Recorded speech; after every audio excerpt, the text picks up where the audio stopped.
Guwahati passport चाहिए ना।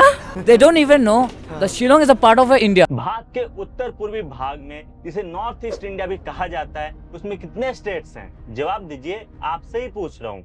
नहीं पता ना, चलो बताता हूँ। अरुणाचल प्रदेश, असम, मणिपुर, मेघालय, मिजोरम, नागालैंड, त्रिपुरा और सिक्किम, ये टोटल 8 स्टेट्स हमारे नॉर्थ ईस्ट इंडिया में।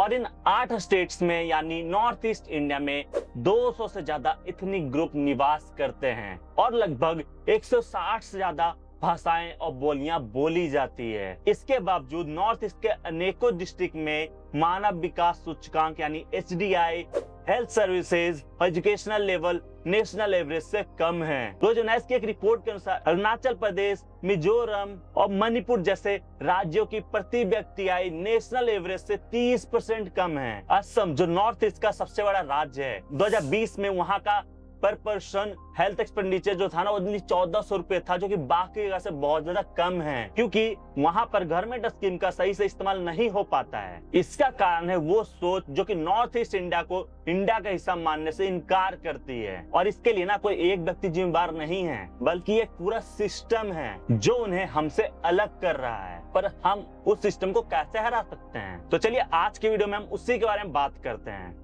इसलिए वीडियो को बिना स्किप किए पूरा देखना, ताकि आप लोग ही समझ पाओ कि नॉर्थ ईस्ट इंडिया भारत के लिए कितना ज्यादा इम्पोर्टेंट है एंड कैसे नॉर्थ ईस्ट इंडिया इतना पिछड़ा जा रहा है और इतना इम्पोर्टेंट होने के बावजूद भी ये आगे क्यों नहीं डेवलप कर पा रहा है। सारी चीजें का हम बात करेंगे, तो मेक श्योर वीडियो को लास्ट तक देखना। चैनल पर नहीं हो तो चैनल को सब्सक्राइब कर देना। बाकी चलिए वीडियो को शुरू करते हैं।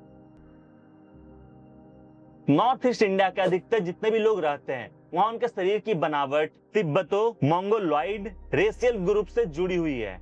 इस रेशियल कैरेक्टरिस्टिक के कारण इनके चेहरे की बनावट, आंखों का आकार और त्वचा की रंगत इंडियन सब कॉन्टिनेंट के बाकी हिस्सों से थोड़ी सी अलग होती है। जी हाँ, 2018 में आई एंथ्रोपोलॉजिकल सर्वे ऑफ इंडिया की रिपोर्ट के अनुसार नॉर्थ ईस्ट इंडिया में रहने वाले अधिकांश समुदाय इंडो मंगोलॉइड, तिब्बतो बर्मन और सिन्नो तिब्बतन एथनिक और लिंग्विस्टिक ग्रुप से रिलेटेड हैं। और यही कारण है कि वहाँ के लोग थोड़े से चाइना के लोगों के साथ, तिब्बत के लोगों के साथ, हमारे जो नेपाल के लोग हैं उनके साथ थोड़ा सा उनका फेस भी मैच होता है, कहीं न कहीं उनका कल्चर भी उनसे काफी ज्यादा कनेक्टेड है। लेकिन ये भारतीय हैं और भारत का अभिन्न हिस्सा हैं। पर कुछ महान लोग इन्हें चाइनीज, नेपाली और विदेशी बोलकर पुकारते हैं। नॉर्थ ईस्ट स्टूडेंट ऑर्गेनाइजेशन और कुछ स्टूडेंट ऑर्गेनाइजेशन ने मिलकर 2019 में अपनी एक रिपोर्ट निकाली थी, जिसमें स्टूडेंट्स ने ये पता किया था पुणे, दिल्ली और बड़े बड़े स्टेट्स में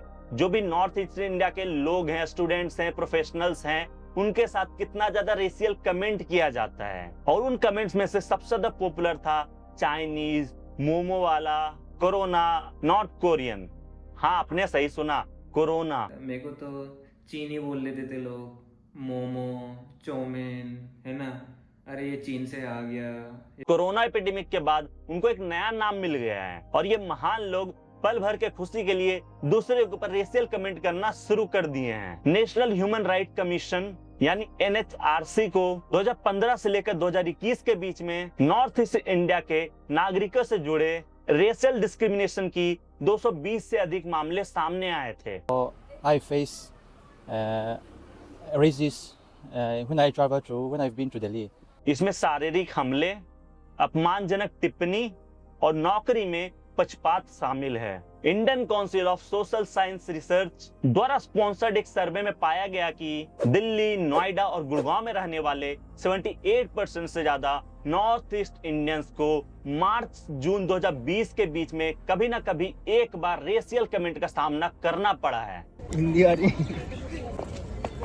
रही है, मैं भी इंडियन हूँ भाई। 2014 में भारत सरकार द्वारा पूर्वोत्तर भारत से जुड़े नागरिकों की सुरक्षा के लिए बेजबुरा कम्युनिटी की स्थापना की गई। इस समिति ने अपने रिपोर्ट में एक सिफारिश की थी कि भारतीय दंड संहिता में नस्लीय भेदभाव को लेकर विशेष प्रावधान जोड़े जाएं, ताकि नॉर्थ ईस्ट इंडियंस के लोगों को जो अलग तरीके से ट्रीट किया जाता है उसको रोका जा सके। लेकिन अभी तक भी ये सिफारिश मानी नहीं गई है। नेशनल माइनॉरिटीज कमीशन की 2020 की एक रिपोर्ट के अनुसार रेशियल डिस्क्रिमिनेशन के मामलों में कानूनी कार्रवाई बहुत ज्यादा रेयर है, क्योंकि पीड़ित अक्सर हिचकिचाते हैं शिकायत दर्ज करने में, और जब कोई शिकायत दर्ज करने जाता है तो वहाँ की जो लोकल पुलिस होती है उन बातों पर ध्यान देती ही नहीं है, और देती है तो कुछ ज्यादा ही नहीं देती, बस लिख लेती है और फिर कोई एक्शन नहीं लिया जाता है। Centre for north east studies और पॉलिसी रिसर्च द्वारा 2011 और 2016 में किए गए 2 अध्ययन में ये पाया गया कि दिल्ली और बेंगलुरु में रहने वाले 64% नॉर्थ ईस्टर्न लोगों को मकान देने में लोग मना कर देते हैं। वो बोलते हैं तुम क्या क्या बनाकर खाते हो, तुम विदेशी हो। मुझे बहुत लोग पूछते थे तुम लोग कुछ भी खाते हो यार, है ना, चमगादड़, बैट्स, चूहे, है ना, और स्कॉर्पियंस, लिजर्ड, अरे यार। यहाँ तक कि जब जॉब लेवल पे भी बात की जाए तो 2018 में एसोचैम द्वारा एक सर्वे में ये पाया गया कि नॉर्थ ईस्ट एप्लीकेंट्स को कॉर्पोरेट इंटरव्यू में एक्सप्लेनेशन देना पड़ता है कि वो भारतीय हैं और उनके पास लीगल डॉक्यूमेंट्स हैं। पर ऐसा है क्यों? इसका सीधा कारण है, इसके बारे में आपको बताया ही नहीं जाता। आप खुद सोचो, पिछली बार आपने किस न्यूज चैनल पे नॉर्थ ईस्ट इंडिया के रिलेटेड कोई पॉजिटिव न्यूज देखी हो? देखा है? नहीं ना। नेशनल टीवी पर वहाँ की न्यूज तब आती है जब वहाँ पर कोई फ्लड आ जाता है, उग्रवाद होता है या नेचुरल डिजास्टर होता है। राजा रघुवंशी वाला केस ही देख लो, जब तक सोनम का सच सामने नहीं आया था सब लोग क्या बोल रहे थे, वहाँ पर ह्यूमन ट्रैफिकिंग हो रही है, वहाँ के लोकल ने उसको मार दिया। और जब सच सामने आया कितने लोगों ने वहाँ के लोगों से माफी मांगी, कितने न्यूज चैनल्स ने बोला कि उनकी गलती नहीं थी। कारण वही सोच है। मेघालय कोई इंडिया से थोड़ी है। प्रेस काउंसिल ऑफ इंडिया और मीडिया एनालिसिस रिपोर्ट के अनुसार मेन स्ट्रीम हिंदी और अंग्रेजी न्यूज़पेपर्स में नॉर्थ ईस्ट को ओनली 2.5% का कवरेज मिलता है। यहाँ तक कि बॉलीवुड में देख लो, नॉर्थ ईस्ट इंडिया के कितने लोग आपको मिलते हैं, और मिलते भी हैं तो क्या मिलते हैं, स्पा में काम कर रहे हैं, विदेशी हैं, या तो कॉमेडी के रूप में दिखाया जाता है, जो कि एक प्रकार का कल्चरल स्टीरियोटाइप है। इसी स्टीरियोटाइप को तोड़ने के प्रयास में इंडियन गवर्नमेंट ने 2014 के बाद नॉर्थ ईस्ट इंडिया के यूथ को मेन स्ट्रीम से जोड़ने के लिए एक छात्रवृत्ति योजना लाई, ईशान उदय, और एक एजुकेशनल टूर प्लान, ईशान विकास। लेकिन यूजीसी और एचआरडी के रिपोर्ट के अनुसार इसका यूज ओनली 2% लोग ही कर पा रहे हैं। मिनिस्ट्री ऑफ होम अफेयर्स के द्वारा एक विशेष हेल्पलाइन 1093 शुरू की गई थी, लेकिन ये कितना कारगर था आज तक कोई रिपोर्ट नहीं आया है। पर ये नॉर्थ ईस्ट इतनी खराब स्थिति में कैसे आया? इसका रीजन है कनेक्टिविटी। जी हाँ, national highway authority of India यानी NHAI के 2022 के आंकड़ों के अनुसार नॉर्थ ईस्ट इंडिया में हाईवेज की कुल लंबाई लगभग 14,000 किलोमीटर है, जबकि पूरे देश में ये नंबर्स 1,46,000 किलोमीटर से ज्यादा हैं। ये आंकड़ा तब और इम्पोर्टेंट हो जाता है जब यह क्षेत्र भारत के 8 राज्यों को जोड़ता है। इंडियन रेलवे के 2021 और 2022 के एक रिपोर्ट के अनुसार नॉर्थ ईस्ट इंडिया में सबसे कम रेल कनेक्टिविटी है। असम को छोड़कर सिर्फ त्रिपुरा, मणिपुर और अरुणाचल प्रदेश तक ही रेलवे लाइन पहुंची है। मिजोरम, मेघालय और नागालैंड के अधिकांश हिस्सों तक आज तक रेलवे लाइन पहुंची ही नहीं है। Telecom regulatory authority of India की 2023 की एक रिपोर्ट के अनुसार नॉर्थ ईस्ट एरिया में 100 लोगों में से ओनली 42 लोगों के पास ही इंटरनेट कनेक्शंस हैं, जबकि भारत में एवरेज 84.6% है। ब्रॉडबैंड और 4G नेटवर्क का भी वहां पर स्थिति बहुत ज्यादा दयनीय है। ऐसे में आजादी के लगभग 70 सालों बाद इंडियन गवर्नमेंट को लगा ये स्थिति बदलनी चाहिए, और इसके लिए सबसे मेन इंपॉर्टेंट था कि वहां पर बिजनेसेस को लाया जाए, क्योंकि जहां पर बिजनेसेस आते हैं वहां पर डेवलपमेंट अपने आप शुरू हो जाती है। ऐसे में 2017 में इंडियन गवर्नमेंट ने एक स्कीम निकाली, यदि आप नॉर्थ ईस्ट इंडिया में अपना बिजनेस स्टार्ट करते हो तो आपको टैक्स बेनिफिट्स मिलेंगे, आपको सब्सिडीज मिलेगी, एंड कहीं न कहीं इन्वेस्टमेंट के लिए भी उनको प्रोत्साहित किया जाने वाला था। मिनिस्ट्री ऑफ कॉमर्स के 2022 की एक रिपोर्ट के अनुसार लगभग 300 से ज्यादा प्रोजेक्ट्स इस स्कीम के चलते अप्रूव की गई थी, पर जमीनी स्तर पर 30% प्रोजेक्ट्स भी काम नहीं कर रहे हैं। वर्ल्ड बैंक की 2020 की एक रिपोर्ट के अनुसार भारत के टॉप 20 कमर्शियल स्टेट्स में नॉर्थ ईस्ट इंडिया का कोई स्टेट नहीं आता है। इससे यह प्रूव होता है कि आज भी नॉर्थ ईस्ट इंडिया में बिजनेस करना उतना सुटेबल नहीं है, क्योंकि वहां पर कनेक्टिविटी की बहुत ज्यादा प्रॉब्लम है, नेटवर्क का बहुत ज्यादा प्रॉब्लम है। पर ये स्थिति सुधारना तो सरकार की जिम्मेवारी है ना। पर अगर नॉर्थ ईस्ट इंडिया के लोगों को वहां पर ही जगह ना मिले तो? जी हाँ, भारत की लोकसभा में टोटल 543 सीटें हैं, जिनमें से नॉर्थ ईस्ट इंडिया के राज्यों में से 8 को मिलाकर सिर्फ 25 सीटें ही दी गई है, जिसमें ये परसेंटेज ओनली 4.6% होता है। जबकि यदि क्षेत्रफल को हम लोग देखें तो ये पूरे भारत का लगभग 8% है। राज्यसभा में भी इनका नंबर ओनली 14 ही है, जबकि राज्यसभा में 245 सीटें हैं, यानी लगभग 5.7%। ये नंबर दिखाते हैं उत्तर पूर्व के लोगों की आवाज सांसद में बहुत ज्यादा लिमिटेड है। विशेषकर जब भारत के बड़े राज्य जैसे उत्तर प्रदेश का टोटल अकेले ही 80 लोकसभा के लिए और 31 राज्यसभा में सदस्य होते हैं। और आपको ये जानकर बिल्कुल भी आश्चर्य नहीं होगा कि स्वतंत्रता के बाद भी अब तक नॉर्थ ईस्ट इंडिया के बहुत कम ही लोगों को केंद्रीय मंत्रिमंडल में कैबिनेट स्तर की भूमिका मिली हो। नॉर्थ ईस्टर्न काउंसिल की स्थापना 1971 में हुई थी और इसे 2002 में स्टैट्यूटरी बॉडी बनाया गया। इसका कार्य था राज्यों के बीच समन्वय और विकास योजनाओं को लागू करना। परंतु 2021 की एक CAG की रिपोर्ट के अनुसार NEC द्वारा स्वीकृत 540 प्रोजेक्ट्स में से 35% से भी ज्यादा टाइम पर नहीं हुए हैं। डोनर मिनिस्ट्री की स्थापना 2001 में हुई थी, पर 2022 और 23 में भी इसका बजट में कुल आवंटन ओनली 2800 करोड़ था, जो कि भारत के कुल बजट का ओनली 0.08% है।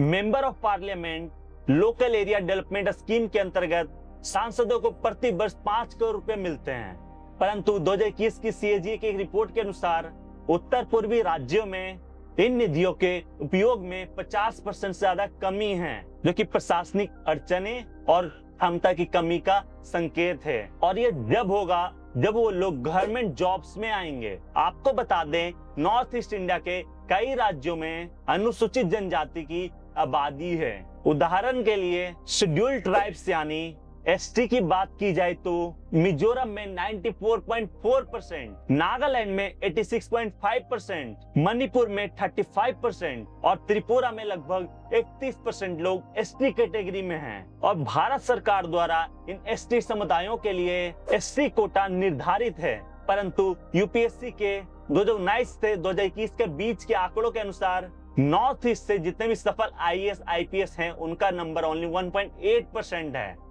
ऐसे में नॉर्थ ईस्ट इंडिया के लोगों को अपने पास जोड़ने और अपनी पहचान बचाने के लिए एक ही ऑप्शन है, वह उनका फेस्टिवल और उनका कल्चर, यानी भाषा और त्योहार। People's linguistic survey of India और सेंसस 2011 के अनुसार नॉर्थ ईस्ट इंडिया में लगभग 220 भाषाएं बोली जाती है। इनमें से कई भाषाएं तिब्बती, बर्मी, ऑस्ट्रो एशियाटिक और इंडो आर्यन भाषा के परिवार से सम्मिलित हैं। पर संविधान की 8वीं अनुसूची में उत्तर पूर्व से असमिया, मणिपुरी और बोडो भाषाएं शामिल हैं। इसके साथ ही नॉर्थ ईस्ट इंडिया में बहुत सारे सांस्कृतिक त्योहार मनाए जाते हैं, जो कृषि, प्रकृति, आध्यात्मिकता और समुदाय केंद्रित लोगों से जुड़ा हुआ होता है। जैसे नागालैंड में दिसंबर में हर साल 16 जनजातियां हॉर्नबिल त्योहार मनाती है। असम में बिहू और मिजोरम में चापचार कूट और मणिपुर में सांगई फेस्टिवल और अरुणाचल प्रदेश में खालो खा फेस्टिवल मनाया जाता है। इसके अलावा त्रिपुरा का डोलू नृत्य, मणिपुर का पांग निलास नृत्य, मिजोरम का बम्बू डांस, अरुणाचल प्रदेश का डफला डांस और मणिपुर का हांगता डांस फेमस हैं। और मैं ये वादा कर सकता हूँ कि ये नाम आपने आज पहली बार सुने होंगे, क्योंकि लोगों को सिर्फ वहीं के बारे में पता होता है जहां वो घूमने जाते हैं या जिसके बारे में न्यूज बात करता है। न्यूज के हालात तो मैंने आपको पहले ही बता ही दिए हैं। और चलिए बात करते हैं टूरिज्म की। असम का कामाख्या मंदिर, नागालैंड का दजुको घाटी, मणिपुर का लोकेटक झील, अरुणाचल प्रदेश का तवांग मठ और मेघालय का चेरापूंजी जैसे टूरिस्ट प्लेसेस होने के बावजूद भी मिनिस्ट्री ऑफ टूरिज्म के 2022 के रिपोर्ट के अनुसार भारत में कुल डोमेस्टिक टूर ओनली 2.8% रहा है नॉर्थ ईस्ट इंडिया में। यानी नॉर्थ ईस्ट इंडिया में घूमने जाने वाले लोगों का नंबर भी बहुत ज्यादा कम है। और जब लोग वहां से भारत के अन्य राज्यों में घूमने आते हैं तो इंडियन होने के बावजूद भी इंडिया के अलग अलग इलाकों में उन्हें इंडियन नहीं माना जाता है। ऐसे में नॉर्थ ईस्ट इंडिया में बहुत ज्यादा उग्रवादी या कहें अलगाववादी ग्रुप पनपना स्टार्ट हो गए हैं, जो कि खुद को इंडियन नहीं मानते। chuan eng tikla men India khole tu ya kan ngai ngai lowa kazin vel na ramdang kazin na po khoya po registration zianga ya ka namni na Indian ka tingai lowa mizo ti hlirin ka zia आजादी के बाद भी ये group आज तक active हैं, जैसे Naga national council, जो कि 1950 में नागालैंड की स्वतंत्रता की मांग कर रहा था। NSCN-IM, NSCM-K, ये दोनों 1980 में सक्रिय थी। ULFA असम 1971 में संगठित हुआ था और ये ग्रुप असम को स्वतंत्र राष्ट्र बनाने की मांग कर रहा था। और मणिपुर की पीपल्स लिबरेशन आर्मी म्यांमार सीमा पर सक्रिय रही थी। मिनिस्ट्री ऑफ डिफेंस की 2021 की एक रिपोर्ट के अनुसार 2000 के बाद से उग्रवादी घटनाओं में लगभग 85% से ज्यादा कमी आई है। 2021 में 125 घटनाएं हुई, जबकि 2000 के आसपास ये संख्या 1500 हुआ करता था। आज के समय पर यह स्थिति थोड़ी नॉर्मल होते जा रही है, पर कुछ ऐसा है जो नॉर्थ ईस्ट इंडिया को आगे बढ़ा सकता है। जी हाँ, इसके लिए हमें कुछ कदम उठाने होंगे, जैसे इंफ्रास्ट्रक्चर और कनेक्टिविटी को मेन प्रायोरिटी देनी होगी। एजुकेशन और स्किल डेवलपमेंट पर जमीनी स्तर पर काम करना होगा। सिर्फ योजना बना देने से कुछ नहीं होने वाला। लोकल इकोनॉमी और स्टार्टअप्स को इन इलाकों में प्रोत्साहन करना होगा, उन्हें सपोर्ट करना होगा और उन्हें सिखाना होगा कि एक्चुअल में अपने बिजनेस को अपनी जगह से बाहर कैसे ले जाए, कैसे बिजनेस को स्केल करे। रेशियल डिस्क्रिमिनेशन पर सख्त कानून लाना होगा और लोगों को बताना होगा कि नॉर्थ ईस्ट इंडिया के लोग इंडियंस हैं। पर इसके लिए सबसे पहले स्थानीय नेताओं को नेशनल रोल में प्रमोट करना होगा, क्योंकि जब तक राजनीति में मजबूत पकड़ नहीं होगी ये योजनाएं सफल हो सके बहुत ज्यादा मुश्किल है। और हाँ, एक और बात जिसे जानना बहुत ज्यादा इम्पोर्टेंट है, नॉर्थ ईस्ट इंडिया सिर्फ कल्चरल और सोशल रूप से ही इम्पोर्टेंट नहीं है, यहाँ तक कि स्ट्रेटेजिक रूप में भी भारत के लिए नॉर्थ ईस्ट इंडिया बहुत ही इम्पोर्टेंट पार्ट है। यह एरिया चिकन नेक यानी सिलीगुड़ी कॉरिडोर के द्वारा बाकी भारत से जुड़ता है। ये मात्र एक ऐसा 20-22 किलोमीटर का रास्ता है जो उत्तर पूर्व को भारत के अन्य राज्यों से जोड़ता है। अगर ये रास्ता कभी ब्लॉक्ड हो जाए, नॉर्थ ईस्ट इंडिया से हमारी कनेक्टिविटी पूरी तरह से बर्बाद हो सकती है। इस बात का इम्पोर्टेंस चीन भी बहुत अच्छी तरह से जानता है। यही कारण है कि चीन हमेशा अरुणाचल प्रदेश को अपना हिस्सा बताता रहा है, वहाँ की सीमाओं पर हमेशा घुसपैठ करने का ट्राई करता है और नॉर्थ ईस्ट में अस्थिरता फैलाने की कोशिश करता रहता है। चीन की यही स्ट्रेटजी है कि भारत के इस हिस्से को अलग थलग कर दिया जाए ताकि भारत की एकता कमजोर की जा सके। पर सच यह है कि नॉर्थ ईस्ट भारत का अभिन्न अंग है। अगर नॉर्थ ईस्ट मजबूत होगा तो भारत मजबूत होगा। इसलिए ज्यादा से ज्यादा नॉर्थ ईस्ट को समझिए, वहां के बारे में जानिए और नॉर्थ ईस्ट इंडियंस को इंडियंस ही मानिए, विदेशी नहीं।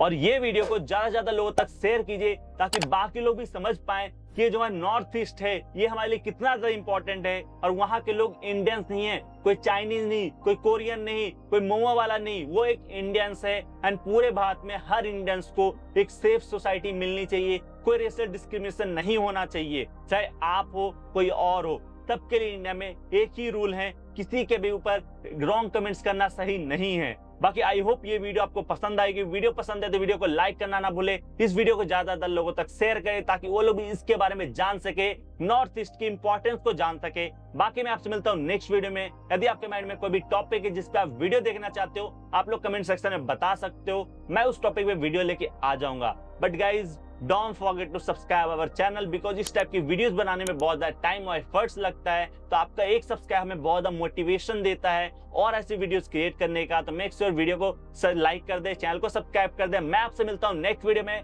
तब तक के लिए थैंक्स फॉर वॉचिंग गाइस। जय हिंद, जय भारत।